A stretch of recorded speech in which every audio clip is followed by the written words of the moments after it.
Batman Fight or Flight would begin this weird little cinematic universe. Unlike my original plan, this film would not include Robin because, well, I want to wait till the sequel to introduce him, kind of like how they didn't introduce War Machine until Iron Man 2. Yeah. However, Scarecrow and Man-Bat would still be the main villains because I feel like they kind of fit Ironmonger. Scarecrow, aka Jonathan Crane, he's like the former ally of the hero who turns out to be the true mastermind. And then for like the big muscle and for the dark reflection of the hero during the third act, we of course have Man-Bat. And that's basically it. I'll admit I'm not super familiar with the character of the Sandman.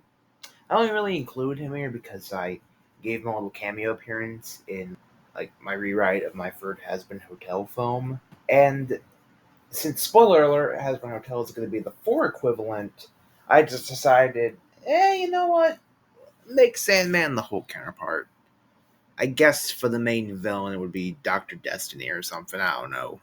Batman Dynamic Duo would borrow a bit more from actually the third Batman movie, Mystery of the Batwoman.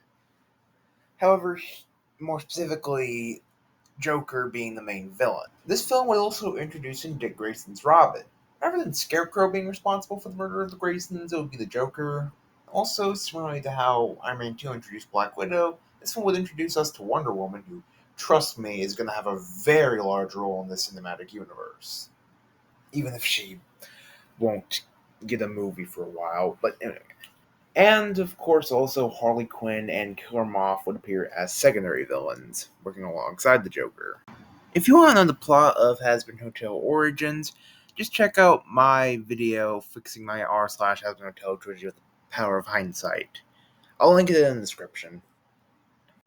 All-Star Superman would be a bit less cosmic than the first Superman film in my trilogy. It would more or less just focus around Clark beginning his role as Superman in Metropolis, meeting Lois and Jimmy, joining the Daily Planet, and the main villain would be Lex Luthor with Parasite and Metallo as secondary antagonists. Also, Barry Allen would have a cameo, and in the post-credit scene, we'd see him be struck by lightning. Finally, we would get to our Justice League movie. This film, much like what I did in my If I Made a DCU Rebooted video, would be a bit of a straightforward adaptation of the Justice League's original issue. The original lineup would appear, albeit with Hal Jordan Green Lantern swapped out for Alastor, and Starro the Conqueror would be the main villain. This would be our introduction to Aquaman and Martian Manhunter, with Martian Manhunter's backstory, of course, being tied to Starro. Like I think it was in the Justice League animated series. I could be mistaken though. And also we get a post-credit scene which sets up Ares. That's right, Ares as the big bad of this saga.